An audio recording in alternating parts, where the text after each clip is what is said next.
Rajkot vial હોસ્પિટલના CCTV viral થવાનો મામલો. સાયબર ક્રાઇમ એસીપી પટેલે મહિલાઓને ખાસ સાવચેત રહેવા અપીલ કરી.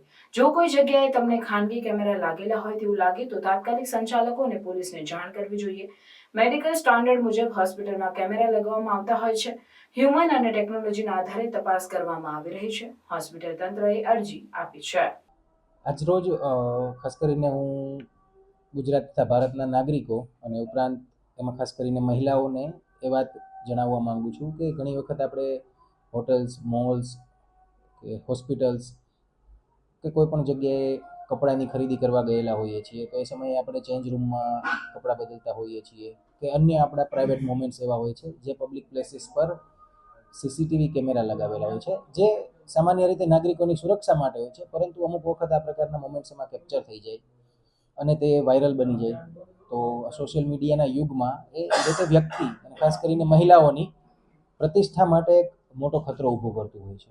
તો આવી સ્થિતિમાં મહિલાઓએ ખાસ કરીને શું ધ્યાન રાખવું જોઈએ તો કે સૌથી પહેલાં તો કોઈ પણ જગ્યાએ આપણે ચેન્જ રૂમમાં જઈએ છીએ કે મોલ્સમાં ક્યાંય પણ છીએ કે વોશરૂમ કે કોઈ યુઝ કરીએ છીએ તો એ જગ્યાએ એક વખત ખરાઈ કરી લેવી કે કોઈ અસામાજિક તત્વો દ્વારા હિડન કેમેરા લગાવવામાં આવેલા છે કે નહીં, કે જેના લીધે આપણી ગરિમા પર પ્રહાર થઈ શકે છે.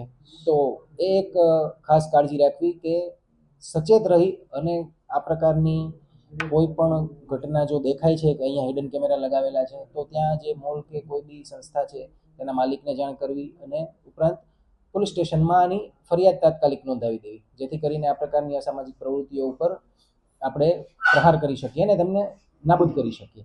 આ સિવાય આપણે વાત કરીએ તો CCTV, wifi, social media accounts છે એના પરથી પણ આપની માહિતી ઘણી વખત ફેક ફોટોઝ, ઇમેજીસ, મોફ્ડ ઇમેજીસ બની અને વાયરલ થઈ જતી હોય છે. તો આવા કિસ્સામાં શું કરવું જોઈએ કે આપણા ઇન્સ્ટાગ્રામ છે, ફેસબુક એકાઉન્ટ્સ છે એમને સૌથી પહેલાં તો આપણે પ્રાઇવેટ એકાઉન્ટ્સ તરીકે રાખવા જોઈએ.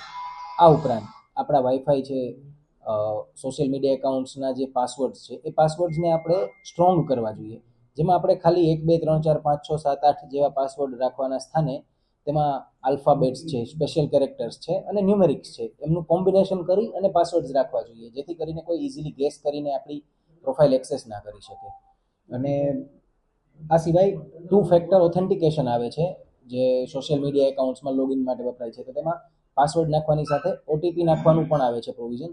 તો એનો મહત્તમ ઉપયોગ કરવો જોઈએ જેથી કરીને કોઈ વ્યક્તિ આપણા પ્રોફાઇલનો ઇલીગલ કે એક્સેસ ના મેળવી શકે અને તેનો દુરુપયોગ ના કરી શકે.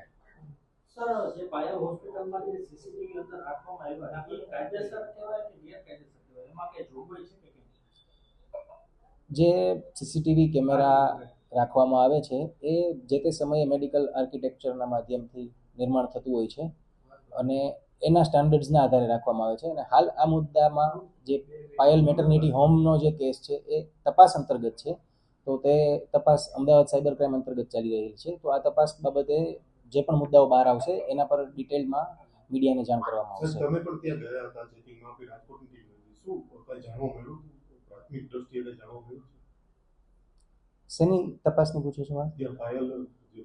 પાયલ મેટર્નિટી હોસ્પિટલમાં હાલ હ્યુમન રિસોર્સિસના માધ્યમથી અને ટેકનિકલ ઇન્ટેલિજન્સના માધ્યમથી તપાસ ચાલી રહી છે અને જે પણ શકમંદ આઈપી કે કાંઈ પણ શકમંદની માહિતી મળે છે તો એ તમામ માહિતી અમદાવાદ સાયબર ક્રાઇમ સાથે શેર કરવામાં આવે છે અને બંને ટીમો દ્વારા સંયુક્ત તપાસ થઈ રહી છે. સર, આપણે જે પ્રાઇવેટ રૂમ હતો તેમાં જે મહિલાઓના જે ચેકઅપ થતા હતા ત્યાં સીસીટીવી રાખવામાં આવ્યું, તે સીસીટીવી રાખવાની જોગવાઈ છે કે કેમ, કે કાયદેસર કહેવાય ગેરકાયદેસર કહેવાય?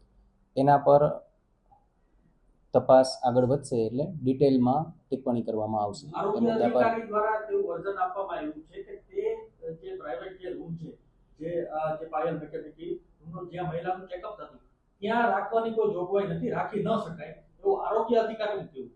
આ આરોગ્ય વિભાગનો જ સંપૂર્ણ મુદ્દો છે, આથી એના પર ડિટેલમાં જવાબ આરોગ્ય વિભાગ દ્વારા જ આપવામાં આવશે. પોલીસ સ્ટેશનમાં કાયદાકીય રીતે જ્યારે પણ કોઈ પણ ફરિયાદી દ્વારા ફરિયાદ નોંધાવવામાં આવશે